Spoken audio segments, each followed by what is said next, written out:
ṣé ṣàṣùgbà sàtífíkẹ́ẹ̀tì ajíhìnrere ni tàbí iṣẹ́ ó ti ń ṣiṣẹ́ yẹn tẹ́lẹ̀ tó fi fẹ́ pè síbẹ̀ ni. Ẹ̀bùn ti night club òun ni ti ṣàṣù, ẹ̀bùn ilé ayé òun ni ti ṣàṣù. Ẹ̀bùn a ò lè pe nǹkan ilé ayé sílé ọ̀run sí tọ̀run. Kò sẹ́ni tí ò lè pèèyàn babaláwo náà lè wá nílé ìjọ Olúwa. Wọ́n lè wá. Wọ́n lè wá.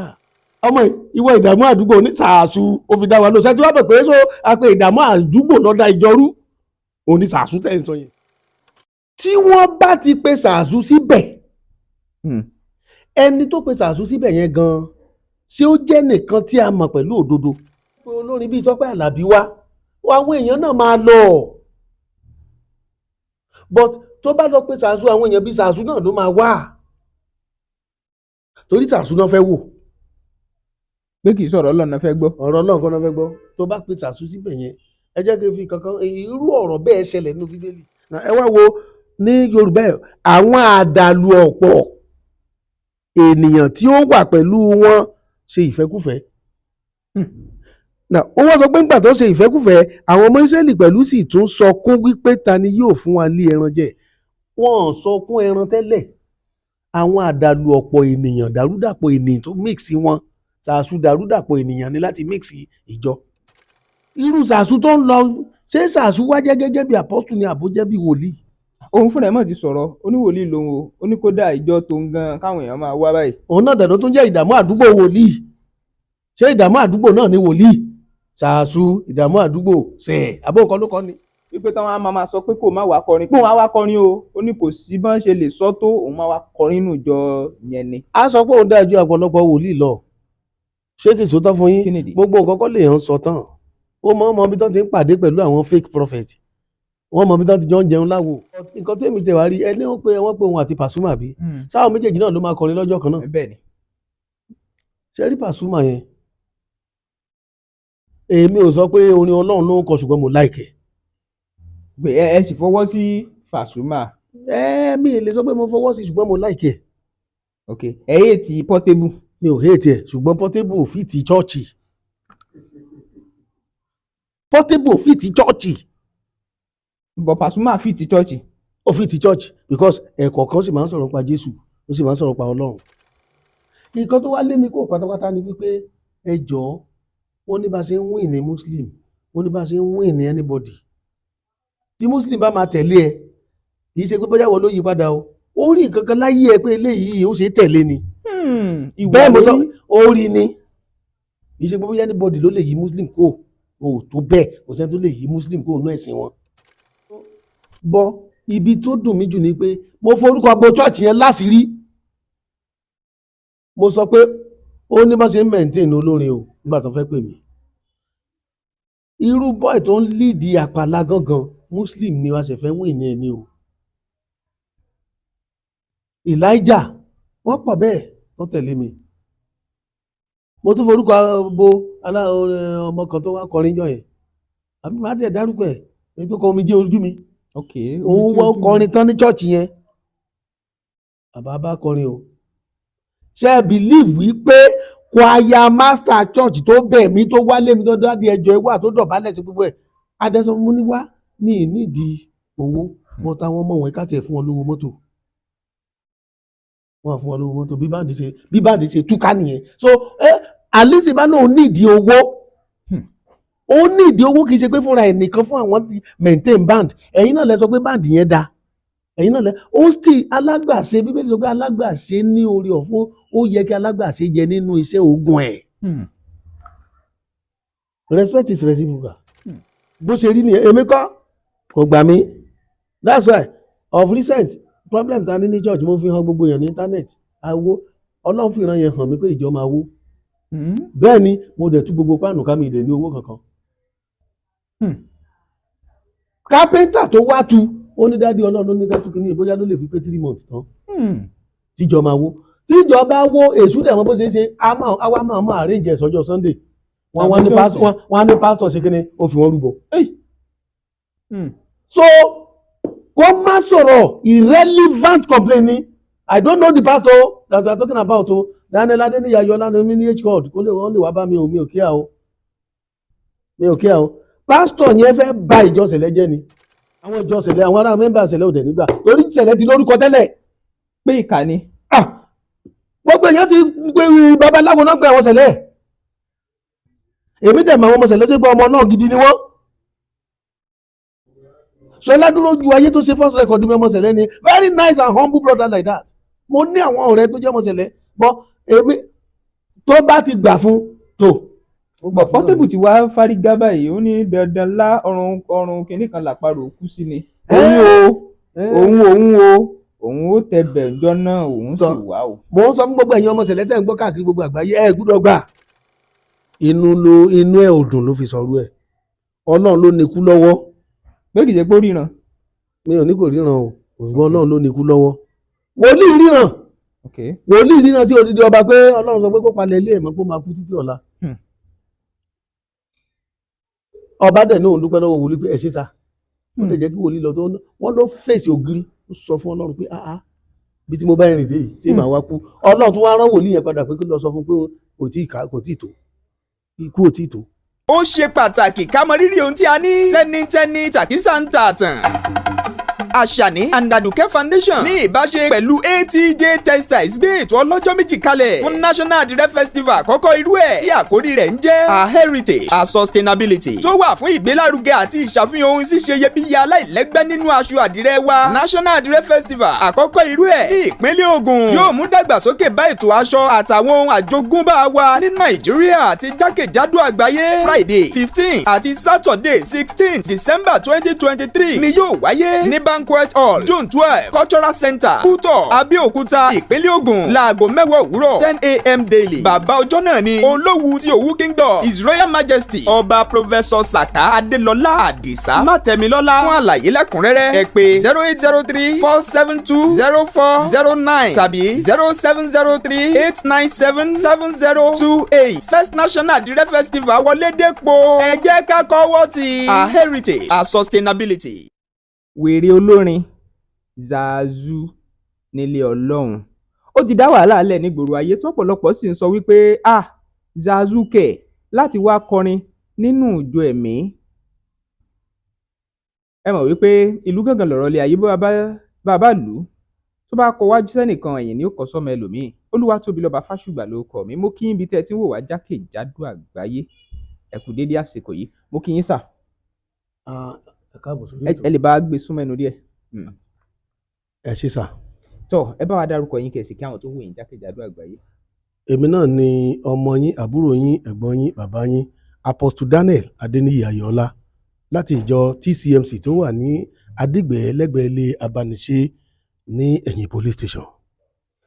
Báwo nínú yín ṣe dùn tó nígbà tẹ́ rí fídíò yẹn tẹ́ sì gbọ́ nínú ìròyìn wípé Zazu tó ń kọrin àti Pasuma wọ́n pè é nínú ìjọ ẹ̀mí kan láti wá kọrin fún ti Ankara Praise Night tí wọ́n fẹ́ ṣe. Báwo ni inú yín ṣe dùn tó? Àwọn àgbà náà ló sọ wípé pẹ̀lẹ́ ó lákọ ó lábo. Ìgbà míì ó lè ṣe pé abo ló pé èèyàn, ìgbà míì ó dẹ̀ lè jẹ́ pé akọ. Ṣùgbọ́n ó ní kò sẹ́ni tí ò lè pèèyàn babaláwo náà lè wá nílé ìjọ Olúwa. Wọ́n lè wá. Wọ́n lè wá ṣùgbọ́n kí la pè é fún. Àwa kọrin ni nǹkan pé Zazu fún nìyẹn àti Pasuma. Ìgbà wo ni Zazu di kwaya?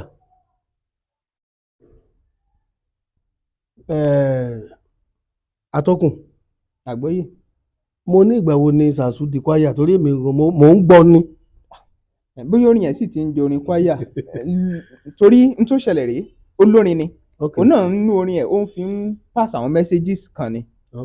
Ṣùgbọ́n wòlíì tó lóun pè yìí láti wá kọrin nínú ìjọ òun ó ní òun rí gẹ́gẹ́ bíi pé ó máa bá òun kó àwọn àgùntàn tó ti fọ́n lọ bí orí tán gbáǹgì á kó wọn padà wá ní ìjọ Ọlọ́run. Ṣẹ́yìn ò gbà pé bẹ́ẹ̀ lọ̀rọ̀ máa rí tí Zazu bá kọrin? Kí Ọlọ́run kó ràn wá lọ́wọ́. Ṣé Zazu gba sàtífíkẹ́ẹ̀tì ajíhìnrere ni tàbí iṣẹ́ ó ti ń ṣiṣẹ́ yẹn tẹ́lẹ̀ tó fi fẹ́ pè síbẹ̀ ni àbí torí kò yé wa. Ṣẹ́yìn máa wò wípé ẹ̀bùn tí ó wà lára Zazu ẹ̀bùn t'Ọlọ́run fún ni. Ẹ̀bùn ti night club òun ni ti Zazu. Ẹ̀bùn ilé ayé òun ni ti Zazu. Ẹ̀bùn a ò lè pe nǹkan ilé ayé sílé ọ̀run sí tọ̀run. ọmọ kan wà bàbá wa tí à ń pè ní abániṣe yẹn ilé wọn wà lẹ́gbẹ̀ẹ́ ìjọ wa ọmọ kan wà lára àwọn ọmọ tó jẹ́ wípé ẹ bá rọ́mọ yẹn ọmọ kékeré ni ṣé ń gbọ́ in fact bíi 7 months ọmọ oṣù méje òun ló lò nínú ìgò agbára yẹn ti wá pọ̀ jù àwa ń bá ṣeré a ní ọmọ ìwọ ìdààmú àdúgbò ní sàásù ó fi dá wa lọ ṣẹ́tí wá bẹ̀ pé so a pe ìdààmú àdúgbò lọ́dà ìjọrú òun ní sàásù tẹ̀ ń sọ yẹn a pe ìdààmú àdúgbò so ọmọ kékeré gan tí ò tí ì ju 2 years old lọ ó pè ní ìdààmú àdúgbò wọ́n pè ní ìdààmú àdúgbò ní sàásù. ó dà ẹja wa ti bí wò ẹja tún ti bí wò zazu bẹ́ẹ̀ni tí wọ́n fẹ́ pè wá sílé ìjọsìn láti wá kọrin yìí bẹ́ẹ̀ni bó bá wá sírú ìjọbẹ ṣé ẹ rò pé ọ̀pọ̀lọpọ̀ àwọn ọmọ ta oríṣiríṣi àwọn ọmọ tí wọ́n gbọ́ lọ́n gbọ́ wọ́n á fi opportunity yẹn wọlé Ọlọ́run wá gbọ́ wàásù ọ̀rọ̀ Ọlọ́run láti lè fi yí padà. ẹ ṣe tí wọ́n bá ti pe sàásù síbẹ̀ ẹni tó pe sàásù síbẹ̀ yẹn gan ṣé ó jẹ́ nìkan tí a mọ̀ pẹ̀lú òdodo torí ok tí n bá sọ pé mo fẹ́ pe bàbá Adébóyè báyìí àbí bàbá Abíára kó wá sínú ìjọ mo wá fẹ́ pe olórin bíi Tọ́pẹ́ Àlàbí wá àwọn èèyàn náà máa lọ but tó bá lọ pé sàásù àwọn èèyàn bíi sàásù náà ló máa wá torí sàásù náà fẹ́ wò pé kì í sọ̀rọ̀ Ọlọ́run náà fẹ́ gbọ́. ọ̀rọ̀ Ọlọ́run kan náà fẹ́ gbọ́ tó bá pe sàásù síbẹ̀ yẹn ẹ jẹ́ kí n fi kankan irú ọ̀rọ̀ bẹ́ẹ̀ ṣẹlẹ̀ nínú Bíbélì ṣé mo lè fi hàn yín? Ó yá. ṣé mo lè lo Bíbélì mi? ẹ lo Bíbélì ọ̀rọ̀ Ọlọ́run ṣe pàtàkì. màá fi hàn yín sìn ó wà nínú Bíbélì eléyìí wà nínú ìwé Númérì tó ń pè ní Numbers orí 11 bẹ́ẹ̀ ni ẹsẹ̀ 9 màá sọ ní English àti Yorùbá English sọ wípé that's Numbers chapter 11 verse number 4. And the mixed multitude that was among them fell a lusting. And the children of Israel also wept again and said, Who shall give us flesh to eat? Now, ẹ wá wo ní Yorùbá àwọn àdàlù ọ̀pọ̀ ènìyàn tí ó wà pẹ̀lú wọn ṣe ìfẹ́kúfẹ̀ẹ́. Now, ó wá sọ pé nígbà tó ṣe ìfẹ́kúfẹ̀ẹ́ àwọn ọmọ Ísírẹ́lì pẹ̀lú sì tún sọkún wípé ta ni yóò fún wa lé ẹran jẹ. Wọ́n sọkún ẹran tẹ́lẹ̀ àwọn àdàlù ọ̀pọ̀ ènìyàn dàrúdàpọ̀ ènìyàn tó mix wọn sàásù dàrúdàpọ̀ ènìyàn ni láti mix ìjọ. ó dà pásítọ̀ yẹn nígbà tí àwọn ìgbìmọ̀ ìjọ Cele tí wọ́n dìde wọ́n ní wọ́n pe àwọn yẹn ní task force wọ́n lọ bá pásítọ̀ ìjọ Goshen yẹn wọ́n nígbà tán débẹ̀ wọ́n béèrè lọ́wọ́ ẹ̀ èmi náà wo fídíò yẹn nígbà tán wọ́n béèrè lọ́wọ́ olùṣọ́ yẹn pé kí nìdí tó fẹ́ fi gbé sàásù wá sí robí ó ní òun ti gbé àwọn olórin ẹ̀mí míì wá rí gan tó jẹ́ pé òun ṣọ́ọ̀tì sí ni pé òun rántí ìgbà tó ń gbé St. Janet wá òun jèrè pé so òun wá wò pé pẹ̀lú àwọn míì tó ń ti gbé wá tí wọ́n iṣẹ́ olórin ẹ̀mí gan ó dàbí tí èrè yẹn máa wà náà nítorí pé àwọn máa túbọ̀ kó àwọn tó ti sáko lọ yẹn àwọn máa túbọ̀ lè kó wọn padà wá ó wá ní ẹ wá gbọ́ o ó ní táwọn bá lo àwọn olórin ẹ̀mí ó ní kì í ṣe àwọn tó ti wà nínú ìsìn kan làwọn tó fẹ́ jágbà kúrò ó ní rárá ó láwọn tó wà nínú ayé làwọn fẹ́ jágbà ló ń ṣe wò pé kò ń lo olórin takasúfèé ìyẹn Portable àti Pasuma wá sí ilé Ọlọ́run láti wá kọrin ṣé ẹ wò pé pásítọ̀ yẹn ó ní n tó jẹ́ níwù lẹ́nu pẹ̀lú ọ̀rọ̀ tó sọ yẹn ṣá. mi ò kò ní nǹkan kan tó jẹ́ níwù lọ́dọ̀ tèmi torí wípé tóun gan fúnra ẹ̀ bá dúró déédéé kò lè pe olórin ẹ̀mí tó lókìkí wá síbẹ̀ káwọn èèyàn má lọ. ó lóun ti pe Ṣọlá Allyson rí tó sọ pé èlò gan lẹ́fẹ̀ẹ́ sàn irinṣẹ́ wò lẹ níbẹ̀ kíní kan wo lẹ ṣe ó ní olórin ẹ̀mí ni ó ní kò wà bí olórin ẹ̀mí ó ní Zazu lọ́wọ́ kan tó ń pè ó ló ìrẹ̀lẹ̀ ló fi bóun sọ̀rọ̀ tí gbogbo ẹ̀ sì lọ táwọn dẹ̀ jọ sọ̀rọ̀ ẹ wò yẹn náà síra. àwáwí ni gbogbo yẹn sà àwáwí ni sà. ó dà àwọn èèyàn kan sọ wípé ìjọ Cele náà ni wọ́n ti máa ń rí gbogbo orú nǹkan bẹ́ẹ̀ yẹn. ibi tí mò ń bọ̀rọ̀ bọ̀ nìyẹn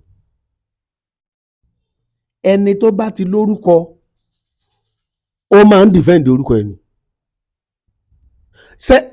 mi ò ń ṣe Cele but mo ní àwọn orin lọ́wọ́ tó pé àwọn ọmọ tó kọrin bíi Ṣèyí Akins Cele ni, bíi Mega 99 Cele ni, bíi a lot of them like that. Mo like orin wọn but Cele ti lórúkọ tẹ́lẹ̀ ẹ má jẹ́ ká tara wa jẹ. So ẹ̀yin tẹ́ bá jẹ́ Cele ẹ máa gbọ́ o, ẹ̀yin tó jẹ́ olódodo nínú Cele ni ẹ̀ nígbà because Cele ti lórúkọ. Àwọn ìjọ kan wà tó bá máa describe Cele wọn á ní babaláwo aláṣọ funfun. So irú orúkọ tó ti ní tẹ́lẹ̀ yẹn àwọn kọ̀ọ̀kan dẹ̀ wà tó jẹ́ olódodo nínú ìjọ yẹn àwọn ló máa defend ara wọn. Ẹ wo ibi tí mo kà fún yín yẹn, wọ́n nígbà tó ń bọ̀ ní láti ilẹ̀ aginjù wọ́n ní àwọn ìdàrúdàpọ̀ ènìyàn wọ́n jẹ́ kán ṣe ìfẹ́kùfẹ́ wọ́n yí ọkàn Ọlọ́run kúrò láyé àwọn tọmọ Ọlọ́run. Irú Ṣàṣù tó ń lọ ṣé Ṣàṣù wá jẹ́ gẹ́gẹ́ bí apọ́stù ni àbó jẹ́ bí wòlíì? Òun fúnra ẹ̀ mọ̀ ti sọ̀rọ̀ oníwòlíì lòun o, ó ní kódà ìjọ tó ń gan káwọn èèyàn máa wá báyìí. Òun náà dẹ̀dọ̀ tó ń jẹ́ ìdààmú àdúgbò wòlíì. Ṣé ìdààmú àdúgbò náà ni wòlíì? Ṣàṣù ìdààmú àdúgbò ṣẹ̀ àbókan ló kọ́ ni àbókan ló kọ́ ṣẹ̀. Àwọn náà ló kọ́. Ọ̀dà ẹjẹ́ tí wọ́n ti bí wò ẹ sọ pé àwọn ló máa dìfẹ́ǹdì ara wọn. Lóòótọ́ àwọn kan dìde tí mo pè ní task force lẹ́ẹ̀kan bó ṣe porúkọ ara wọn náà nìyẹn tí wọ́n lọ bá wòlíì yẹn ìyẹn olùṣọ́ yẹn pé ẹ wá ń bí ní tẹ́fẹ́ ṣe yà nígbà kò yẹ kó rí bẹ́ẹ̀ kò yẹ kó rí báyìí. Bí wọ́n ṣe lọ yẹn ṣó dáa bẹ́ẹ̀. Àwọn èèyàn kan ní pé ṣé èèyàn máa dìfẹ́ǹdì Ọlọ́run ni kan fò ní kálukú lẹ̀ kó ṣe. Èèyàn ní right àti sọ nǹkan tí ò dáa fún yàn ìyẹn ò mí pé èèyàn dìfẹ́ǹdì Ọlọ́run. Èèyàn dìfẹ́ǹdì faith ni èèyàn dìfẹ́ǹdì ìgbàgbọ́ ni. Nínú Bíbélì Pọ́ọ̀lù òun la rán sí àwọn tí ì ṣe ọmọ Ísírẹ́lì. Mo rò pé ẹ̀ ń gbọ́ báyìí. Àgbọ́yé. Jésù la rán sí àwọn Ísírẹ́lì. Ìdí rèé tó jẹ́ pé ńgbà tí obìnrin ará Samaria fi dọ́dọ̀ Jésù Kristi ọ̀rọ̀ wọn ń padà bọ̀ tó fi dọ́dọ̀ Jésù Kristi. Ó ní kí Jésù kó wò ó sàn, Jésù lóun ò lè wò ẹ́ sàn torí pé ara Ísírẹ́lì la rán òun sí. Pé kò tọ́ láti fi oúnjẹ ọmọ fún ajá. Obìnrin yẹn wá fi ọgbọ́n bá Jésù náà sọ̀rọ̀ wípé egungun tó ń jábọ́ látẹnu ọmọ gan ajá ń gbé jẹ. Jésù ní òun ò rírú ìgbàgbọ́ yìí rí. Jésù láti change láti híìlì ara Samaria yẹn. Sọ́dọ̀ mi yẹ yín sìn. So iṣẹ́ ìránṣẹ́ aránsíra wọn lóòótọ́. So ìgbà tó dìgbà ti Paul ṣe mọ̀ pé àwọn Pétérù gangan Peter àwọn ló tẹ̀lé Jésù. Paul gangan ò sí lára ní gbogbo àyàn ọmọdé nígbà àbíkọ́ máa tẹ̀ tí bí. So ìgbà tó wá dénú ìṣe àpọ́stólì Peter wá lọ ń jẹun pẹ̀lú àwọn tí ì ṣe ọmọ Ísírẹ́lì tó ń pè ní Gentile àwa wọ̀nyí ní Gentile. Ìgbà tó wá rí i pé àwọn èèyàn ń bọ̀ wá sáré yọwọ́ láwo Paul wá sọ pé irú àgàbàgebè wo nìyẹn. Ìwọ ló sọ wípé o against àwọn Gentile o dẹ̀ tó ń jẹun pẹ̀lú wọn. So èèyàn ní right àti defend faith èèyàn.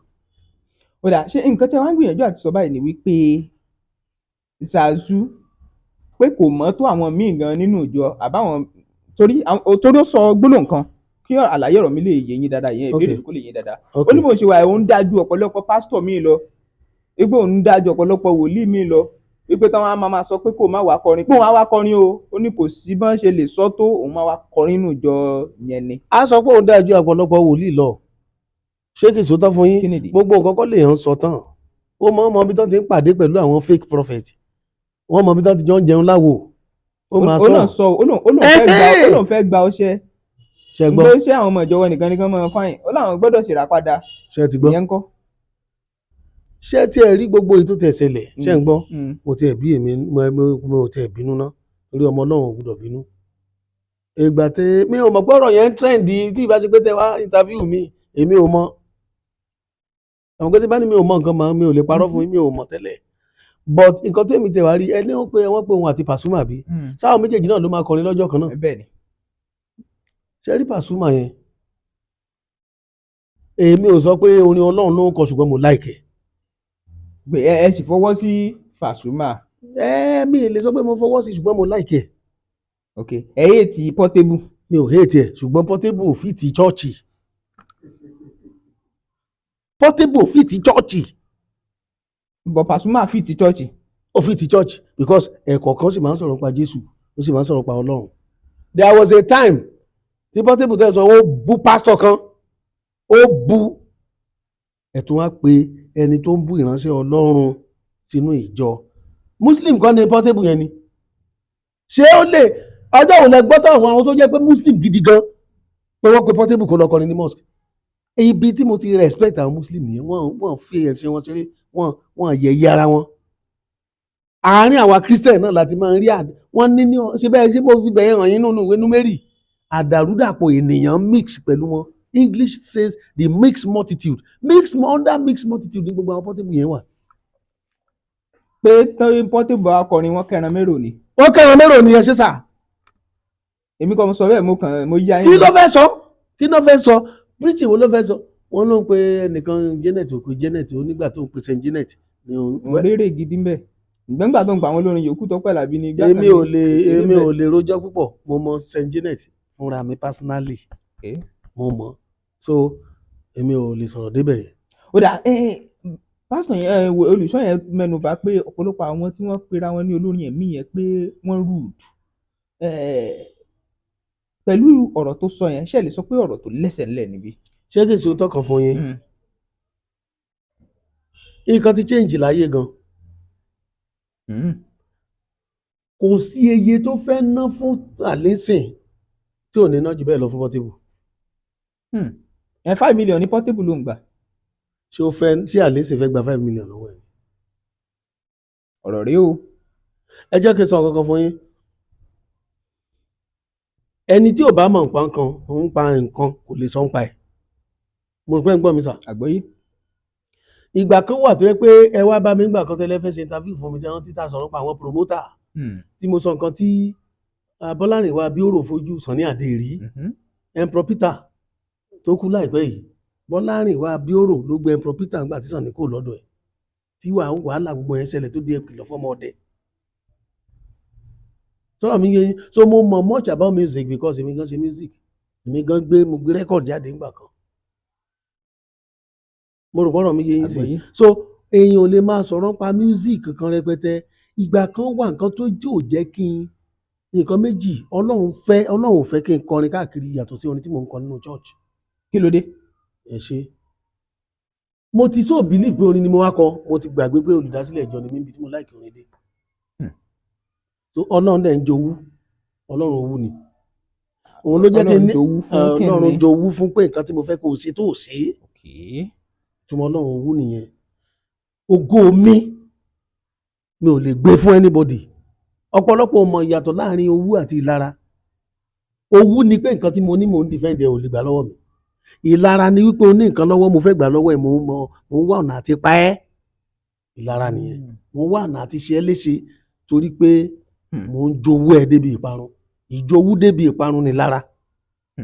Ìjowú gangan tó bá lè yàn jowú ni wípé Ọlọ́run sọ pé kò sí pé mi Ọlọ́run ìlara o, èmi ni Ọlọ́run owú. Owú mi ni wípé nǹkan tí mo ní ò lè gbà lọ́wọ́ mi. Ó dà so ẹ má bínú, ibi tí mo wá ń bọ̀rọ̀ bọ̀ ni wípé ṣé wá rí ti àlísìn ẹ jẹ́ ká yanjú ẹ̀. Àlísìn ò kì í sọ ọmọ ìyá mi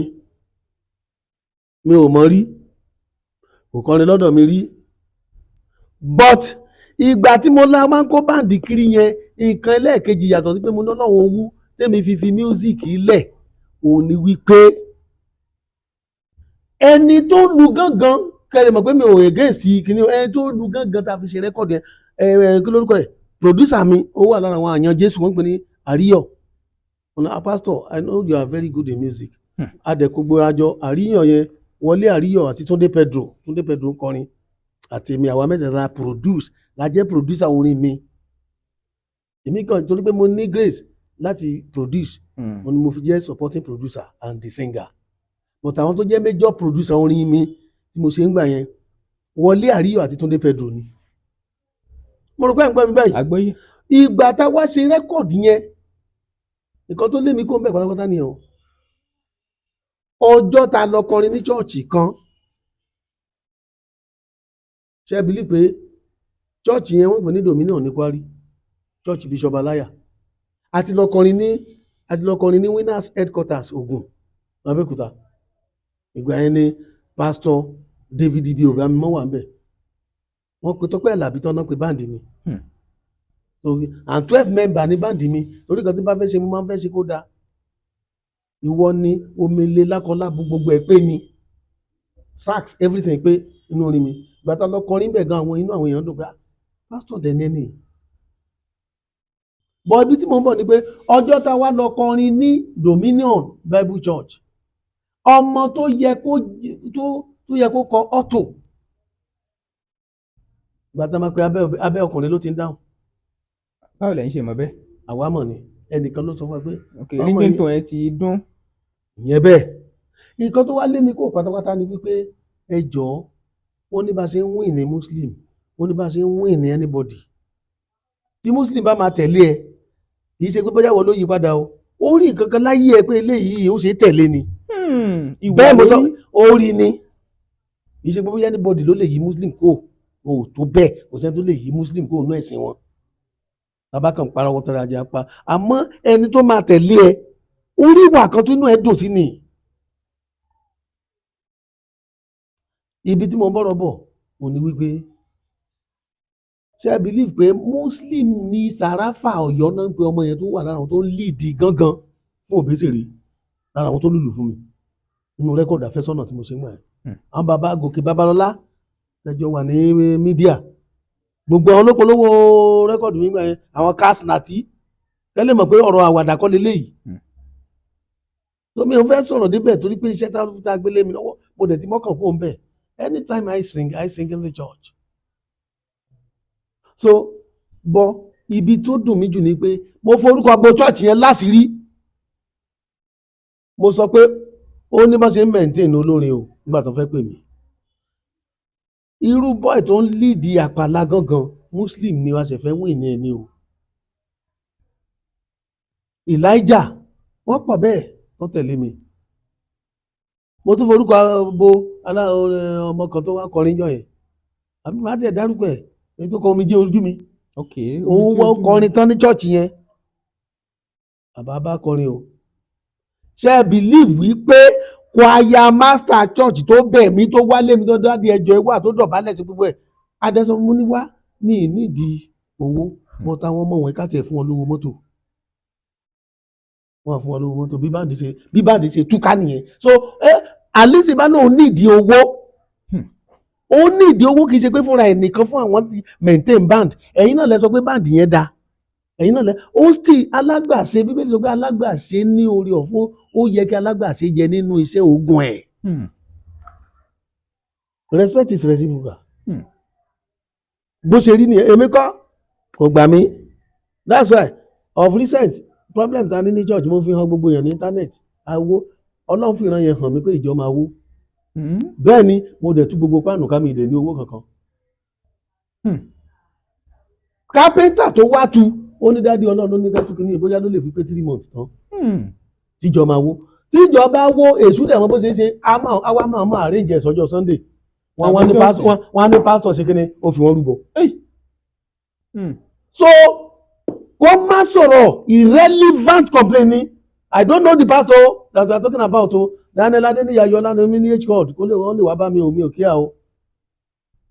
kíá o pastor yẹn fẹ́ bà ìjọ Cele jẹ́ ni àwọn ìjọ Cele àwọn ará mẹ́mbà Cele ò dẹ̀ nígbà torí Cele ti lórúkọ tẹ́lẹ̀ pé ìkà ni gbogbo èèyàn ti gbé babaláwo náà pé àwọn Cele èmi dẹ̀ mọ àwọn ọmọ Cele tó gbé ọmọ náà gidi ni wọ́n Ṣọlá dúró ju ayé tó ṣe first record mi ọmọ Cele ni very nice and humble brother like that mo ní àwọn ọ̀rẹ́ tó jẹ́ ọmọ Cele bọ́ èmi tó bá ti gbà fún tó. Portable ti wá fárígá báyìí ó ní dandan lá ọrùn kìnní kan làparò kú sí ni òun ó tẹ bẹ̀ǹjọ́ náà òun sì wá o. mo ń sọ fún gbogbo ẹ̀yin ọmọ Cele tẹ́ ń gbọ́ káàkiri gbogbo àgbáyé ẹ̀ gbúdọ̀ gbà tó bá wù wọ́n kán wá gbé mi wọ́n bá lè gbé mi. ó dáa wòlíì kan wà wọ́n pè ní prophet Tibetan ó jáde lẹ́yìn ìgbà tí Portable tí wọ́n kéde ẹ̀ pé ó máa wá ló bá ní gbọ́ ọ̀rọ̀ Olúwa o bí ó bá lọ pé ọjọ́ ikú rẹ̀ ló fẹ́ lọ gbà o nínú ìjọ Cele o tàbí kó gba ọjọ́ tí àdínkù ọjọ́ tí ó fi wà láàyè tàbí kó kú síbẹ̀. Ìyẹn ni àsọtẹ́lẹ̀ tó sọ pé ọjọ́ ikú rẹ̀ ló fẹ́ lọ gbà lédè kan, ní tí wòlíì yẹn sọ nìyẹn. Kí ló sọ̀rọ̀ yẹn sí báyìí? Ọ̀pọ̀lọpọ̀ àwọn èèyàn kan bẹ̀rẹ̀ sí sọ̀rọ̀ pé bàbá Fálànà tiyín ni ẹ sọ o, pé ẹ̀yin fúnra yín. prophet yẹn ṣé prophet Cele ni àbí prophet Cele lòun náà? ok. so oríṣiríṣi àwọn ọ̀rọ̀ sáà bẹ̀rẹ̀ sí jẹ́ jáde lórí ẹ̀ kí lẹ rí sí irú yẹn. inú ẹ̀ ò dùn ló fi sọ̀rọ̀ ẹ̀. Ọlọ́run ló nikú lọ́wọ́.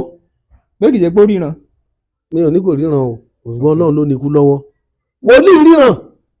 wòlíì ríran sí odidi ọba pé Ọlọ́run sọ pé kó palẹ̀ ilé ẹ̀ mọ́ kó máa kú títí ọ̀la. ọba dẹ̀ náà ń dúpẹ́ lọ́wọ́ wòlíì pé ẹ ṣe sá. ó lè jẹ́ kí wòlíì lọ tó wọ́n ló fèsì ògiri ó sọ fún Ọlọ́run pé bí tí mo bá rìn dé yìí tí màá wá kú. Ọlọ́run tún wá rán wòlíì yẹn padà pé kí lọ sọ fún pé kò tí ì tó, ikú ò tí ì tó.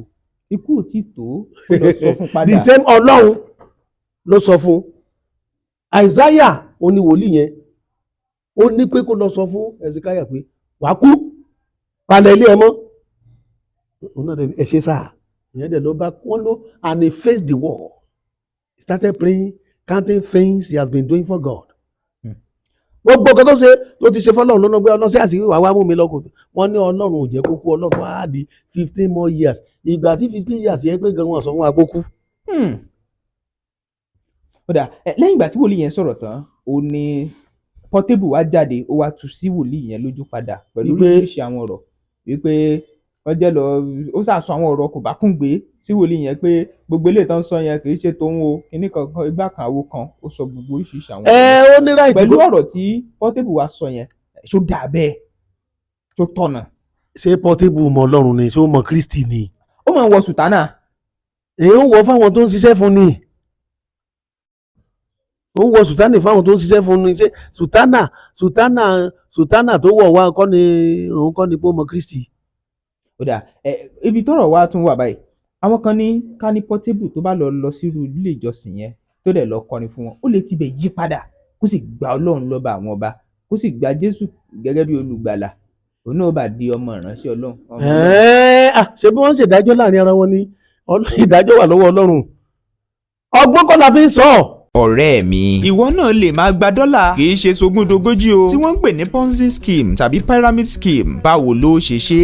lákọ̀ọ́kọ́ digistem affiliate marketing ni tí ẹ ti lè bá ní ta ọjà tí yóò sì máa yọwó. kí ọ̀rọ̀ mi lè yọ dáadáa contact Foltimi affiliate on WhatsApp at +234 818 241 5609 Facebook at Foltimi affiliate marketing Twitter at Omofolasade Anike email at omofola012@gmail.com Wami at https://walink-u7e2e. ìwọ náà lè máa pa owó tó ju $1,000 lóṣù lórí ẹ̀rọ ayárabíàṣá ìgbàlódé ọwọ́ rẹ yẹn. Do you know you can make $1,000 monthly with your smartphone? ọ̀pọ̀ èèyàn ló ti lo ọ̀nà affiliate marketing yìí láti pa dọ́là wọlé fúnra wọn. Affiliate marketing with Digistem. Affiliate marketing is a business merger where you connect buyers to sellers and receive information for it. pẹ̀lú àǹfààní ńlá yìí má gọ ara rẹ o. Click the link under this video ló bá gbàdánilẹ́kọ̀ọ́ jẹ dọ́là lọ́yọ̀mìyọ̀mì. pé ọgbọ́n orí ògbé. tí Portable bá fẹ́ di Christian kó di Christian kì í ṣe pé kó lọ́ọ́ máa kọrin kó máa bú ìránṣẹ́ Ọlọ́run bẹ́ẹ̀ kọ́ náà ṣe ń di Christian. ṣùgbọ́n tó bá wùnú àánú Ọlọ́run tó ju gbogbo wa lọ àwọn kọ́ ló máa decide fọlọ́run. kò sẹ́ni tó lè print orúkọ Ọlọ́run àbí ìmọ̀ Ọlọ́run sára rubber stamp kó jẹun pé Ọlọ́run rubber stamp èrè mo jẹ nǹkan tí mo fẹ́ kó sọ ni irọ́ ni. ó dà gbogbo ẹ̀ ń dùn. àwa gan ẹ̀mí kan tí mo sọ̀rọ̀ báyìí ó ní limit ibi tí mo lè bọ́ lọ tí mo lè sọ̀rọ̀ nítorí pé decision gbogbo ẹ̀ wọ́n ó tó bá wọ Ọlọ́run lè ti gbà bẹ láti ibẹ̀ kó fi change Portable lóòótọ́ ṣùgbọ́n àwọn kan ló máa sọ. tó bá tẹ̀ ti sọ Ọlọ́run ṣe nǹkan táwọn èèyàn ń rò. gbogbo ilé ìta ń sọ yìí ó tiẹ̀ wá ń dùn báyìí wọ́n á fẹ́ béèrè béèrè kan kí ni ìjọsìn tòótọ́ gan? ìjọsìn tòótọ́ nínú Christianity ìjọsìn tòótọ́ ni kó gba Jésù Kristi gẹ́gẹ́ bí Olúwa àti Olùgbàlà ó gbà pé ó kú ó jíǹde ó gbà wípé ẹni tó kórìíra ẹ̀ṣẹ̀ sórí ẹni tó sọ pé mo fi ẹ̀ṣẹ̀ lẹ̀ yàtọ̀ sẹ́ni tó kórìíra ẹ̀ṣẹ̀. ẹni tó kórìíra ẹ̀ṣẹ̀ kò fi ẹ̀ṣẹ̀ lẹ̀ lásán kò fẹ́ rí nǹkan tó ń jẹ́ ẹ̀ṣẹ̀ ẹni tó kórìíra ẹ̀ṣẹ̀ so ẹni tó bá máa jẹ́ Christian máa jẹ́ ẹni tó kórìíra ẹ̀ṣẹ̀. so gbogbo either Pentecostal o, either white garment o, either anything o, ẹni tó gba Jésù gẹ́gẹ́ bí Olúwa àti olùgbàlà tó bẹ̀rẹ̀ sí gbé ìgbésí ayé mímọ́ tí ò tọwọ́ bọ ẹ̀ṣẹ̀ òun ni kìrìsìtẹ́nì. ó dà ṣáà lè sọ wípé ẹni tínú ẹ̀ náà mọ́ ṣùgbọ́n tó ń dá irun bíi ti Portable tó ń wọṣọ tó ń lọ klọ́ọ̀bù lọ gbogbo ẹ̀ náà ṣùgbọ́n inú ẹ̀ mọ́ ó ní ìwà rere sí gbogbo èèyàn, ṣáà lè sọ pé ọmọlẹ́yìn. ẹ ṣe ìwà rere ó yàtọ̀ sí spiritual, ìwà rere yàtọ̀ sí ẹ̀mí. Ìwà rere ni pé ó ń tọ́jú èèyàn, ó fẹ́ràn èèyàn, kò sì bàjẹ́ fún ẹnì kejì, onínúure. Ṣùgbọ́n inúure yẹn inú klọ́ọ̀bù náà ti ń bára wọn sùn. ṣùgbọ́n ò ṣe ló bá débẹ̀. Ta ló sọ fún yín pé kò sí? ká sọ bẹ́ẹ̀. Kò sí ká sọ bẹ́ẹ̀, ibi tó ń gbé wọ́n ní ìwọ yóò mọ òtítọ́. O ò lè máa lọ klọ́ọ̀bù kó má ṣe nǹkan tó ń ṣe inú klọ́ọ̀bù. Kí ló wá lọ bẹ̀? bí yóò lọ wòran. Ok. Ibi ìran wíwò yẹn ni magnet klọ́ọ̀bù ti máa magnetize yẹn.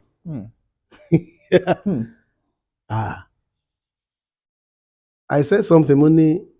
It is your location that will give you your location.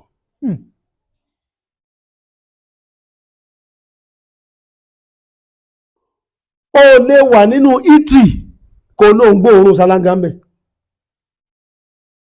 Òórùn ṣáláńgá yàtọ̀ sí piggery is not eatery. Rìrìrì ló pàdé gbogbo wọn. Pa wọ́n pọ̀. Àgbàrá òjò àti Milo brown náà fi jọra wọn, ta ló fẹ́ gbọ́n àgbàrá òjò mu? kò tiẹ̀ ní tèsì lẹ́nu. Wọ́n yàtọ̀ síra wọn sà. ó tiẹ̀ lè máa pàkúta. Ibi tó lọ ló dìtámì nǹkan tó jẹ́. Bó ṣe rí nìyẹn. So ẹ má sọ̀rọ̀ débi ìbẹ̀yìn pé bóyá ẹ má defend wọn. Dífẹ́ǹdì ìbéèrè làwa ń béèrè gẹ́gẹ́ bí agbóhùnsáfẹ́fẹ́. A gbọ́dọ̀ tanná wádìí gbogbo àwọn tí. Ó dà bẹ́ẹ̀, ó dà bẹ́ẹ̀. tọ ibi tọ́rọ̀ wá wà báyìí. Àmọ̀ràn wo lẹ máa gba ìjọ Cele tí àwọn èèyàn ń gbé pò yẹnu lásìkò tá a wà yìí? Ẹ ṣe rí pé mo ti sọ tẹ́lẹ̀, mo ní mo lọ́rẹ̀ẹ́ àwọn Cele, mo dẹ̀ sọ pé mo dẹ̀ láìkí wọn gan, ṣùgbọ́n ẹni tó bá ti lórúkọ wàá dìfẹ́ǹdì orúkọ ẹni o. Ṣé rí wípé àwọn èèyàn ti ń bú Cele tẹ́lẹ̀, èyí tó tún jáde ìtúnlékèǹkà. You said something is dangerous, you are trying to deliver yourself from the danger. Another thing now comes beyond the danger called deadly. Ó ní eléyìí ìṣòro ni, nǹkan míì dé, à ń try àti kóra wa kó nínú ìṣòro, nǹkan wá dé, nǹkan míì wá dé àṣekúpani. Ìṣòro àti àṣekúpani èwo ló le jù? Àṣekúpani ni. Èèyàn lè bọ́nù ìṣòro, àṣekúpani tó bá ṣọ́ra ò ní bọ́nù ẹ̀. Ìdánwò yàtọ̀ sí àdánwò. Tó bá fẹ́ẹ̀lì ìdánwò wá repeat class, ọlọ́mọ jẹ́ ká fọ́ọ̀lù sínú àdánwò. Jésù Kristi ní Olúwa gbà wá nínú ìdẹ̀wò gbẹ̀ ọ́nú àdánwò. Jésù Kristi nìkan ló wọnú àdánwò tó escape ẹ̀. Abẹ́ẹ̀gbọ́n ni wọ́n ní Jésù sì gbé lọ sí kíní ó fún ní àdánwò. Ìdánwò yàtọ̀ sí àdánwò. Ìdánwò wàá fẹ́ẹ̀lì class wàá túnṣe. Àdánwò irú àdánwò wo lé ní ojú tó ṣẹ̀ fọ́ lọ́sàn-án gẹ́gẹ́ ta ló fẹ́ la ojú yẹn? Irú àdánwò wo ní ìjàmbá ọkọ̀ yìí dẹ̀ ṣẹlẹ̀, obìnrin yìí dẹ̀ kú bẹ́ẹ̀? Àdánwò ní ó dán ọmọ wò, ó dán ọkọ wò.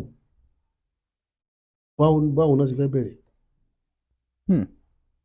Àdánwò òun ni o, káwọn Cele má gbà. I'm very sorry to say I'm not a Celestial, I don't go to there. Wọ́n ti invite mi rí tí mo ti lọ preach ń bẹ̀rẹ̀. Mo ti lọ preach ní Cele 3 times.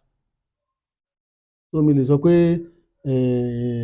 kí n condemn Cele, ṣùgbọ́n kẹta ń sọ ń pa Cele àwọn ní ò ní gbà. I'm a Christian, Celestial Church of Christ náà pé wọ́n sọ pé Celestial Church of Devil. Kọ́ wá defend Christ yẹn. Olórìṣà wà ní táìmù àwọn Jésù, ṣé Jésù ṣe crusade tó pe olórìṣà wá síbẹ̀? Àbọ̀ deliver olórìṣà straight.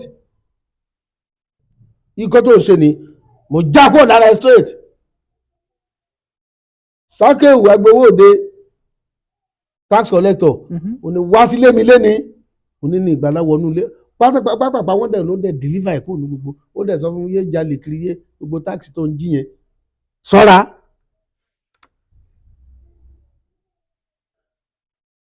ibi Portable kan bú pásítọ̀ kan mo forúkọ bo pásítọ̀ yẹn láṣìírí ó ní pásítọ̀ ń báyàn sùn ó ní náwó kiri ó ló ń ṣe kinní kan òun náà ló máa so olùmọ̀fíà pé pẹ̀lẹ́ lákọ̀ọ́ lábo Pasuma ń tá a sọ yẹn òun máa ń kọrin Ọlọ́run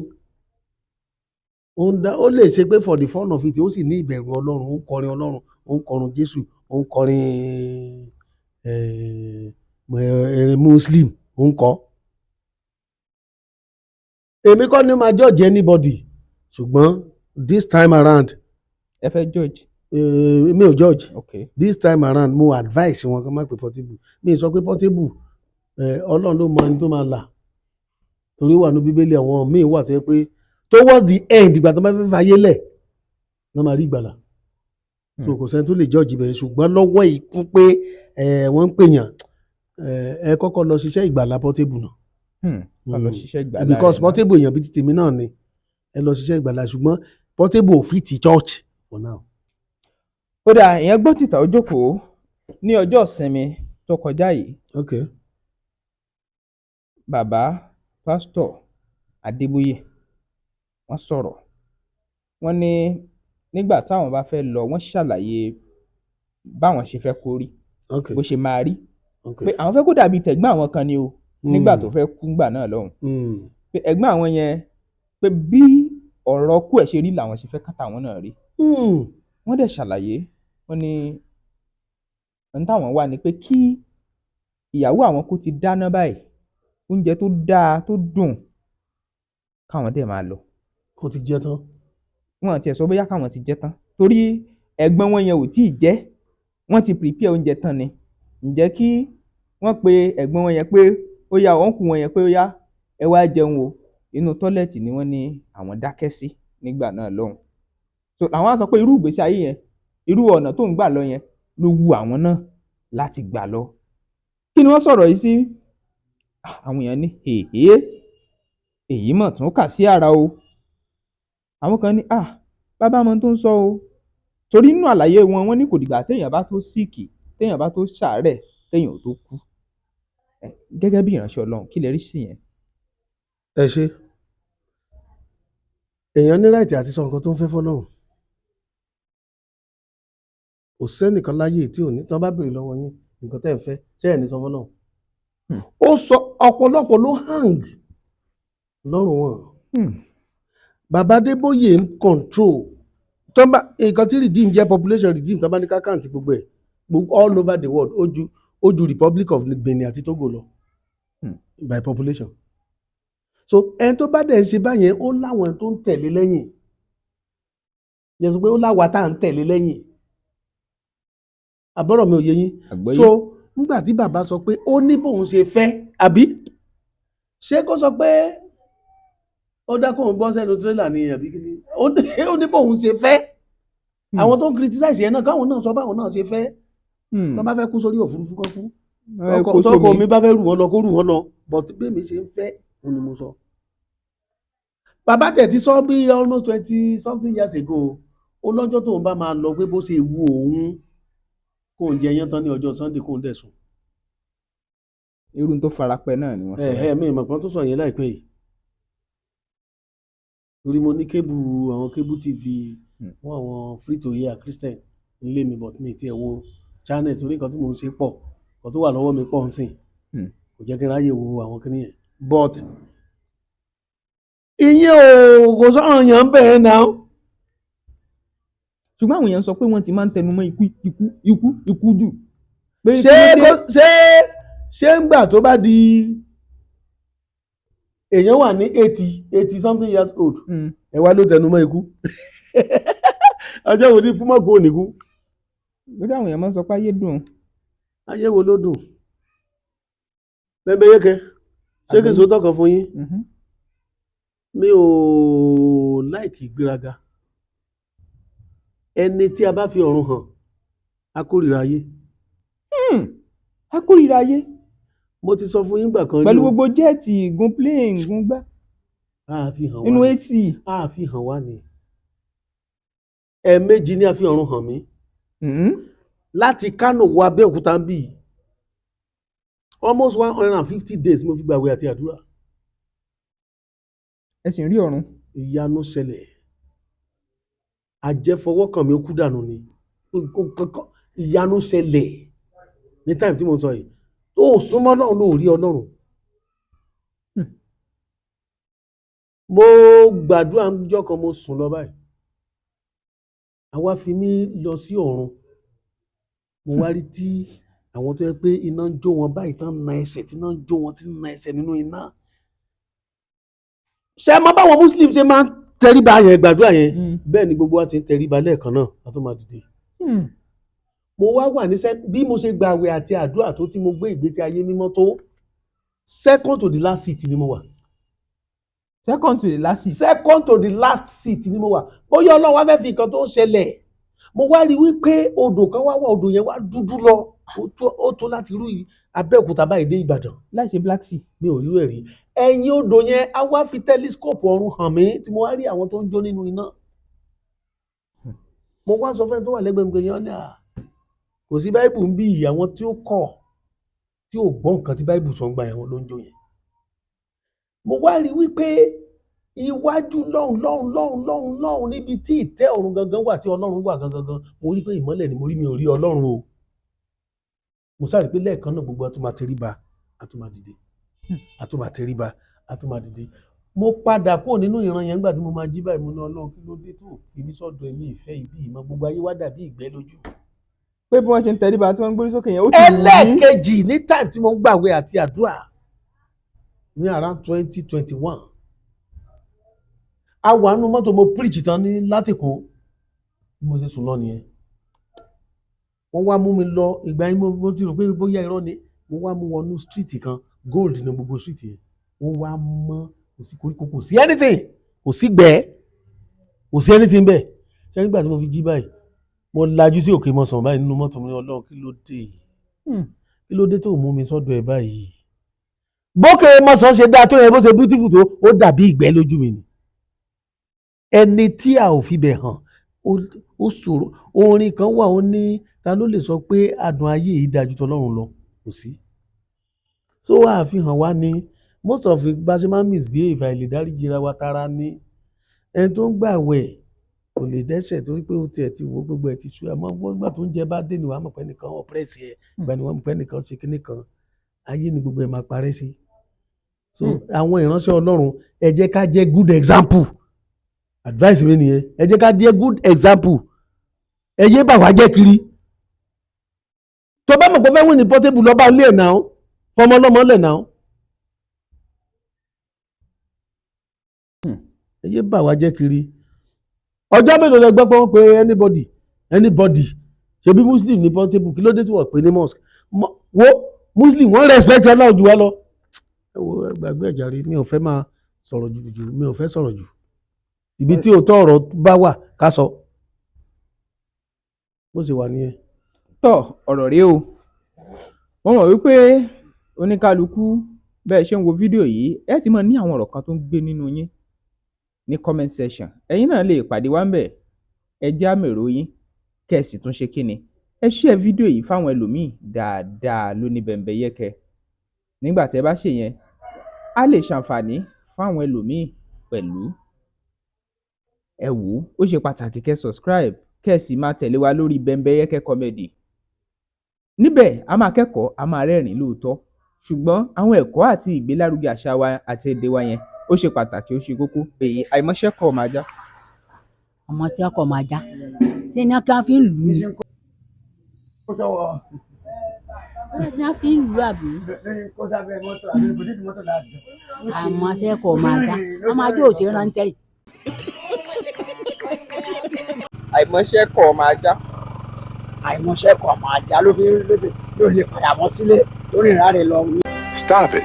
ìṣe àmọ̀ yẹn púpọ̀ bọ̀ a tún lè sọ pé àìmọṣẹ́ kọ̀ ọmọ orogun ló fi ń tóbi jù ní ìlú.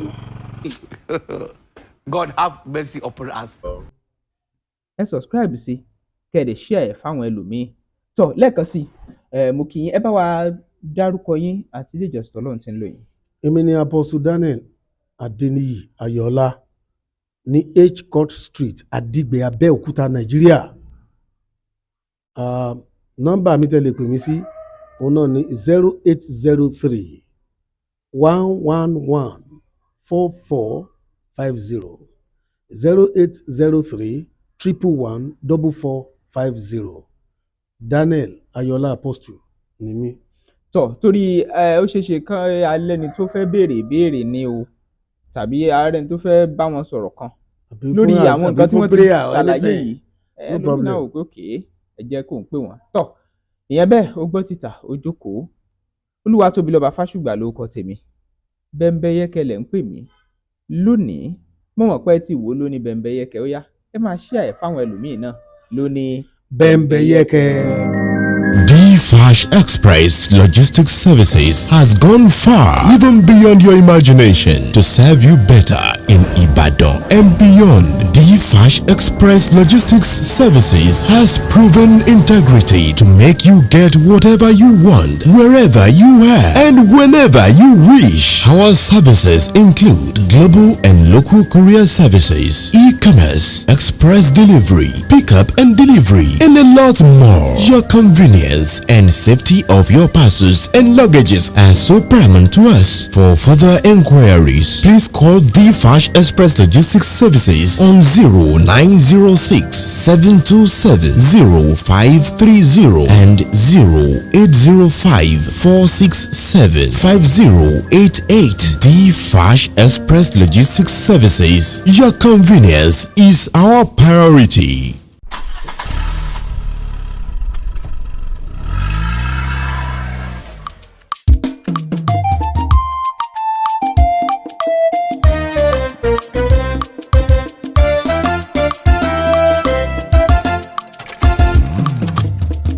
Bembeyeke TV, ìkànnì eléyìí ládùnjù, ó gbafẹ́ ó gbàyè, òun ni ẹ máa wò. Bembeyeke TV, ìkànnì eléyìí ládùnjù, ó gbafẹ́ ó gbàyè, òun ni ẹ máa wò. Àwọn ètò tó mọ́gbọ́n wá lóríṣiríṣi ń bẹ níbí, ojúlówó ìròyìn ẹ̀gbọ́n tiwa ní í ṣe. Torí ẹyẹ bí ọ̀gìn òsì kìnìún lọ bá ẹran. Ojúlówó ìsọfúnni ló mú wa dá wọn yọ. Bembeyeke TV, ìkànnì eléyìí ládùnjù, ó gbafẹ́ ó gbàyè, òun ni ẹ máa wò. Sọpọ̀ ti lọ Bembeyeke TV, ilẹ̀ tí máa rí bẹ́bẹ́ ìkànnì eléyìí ládùnjù, Daniel Salomon ló mú mi gbàyè, òun ni ẹ máa wò.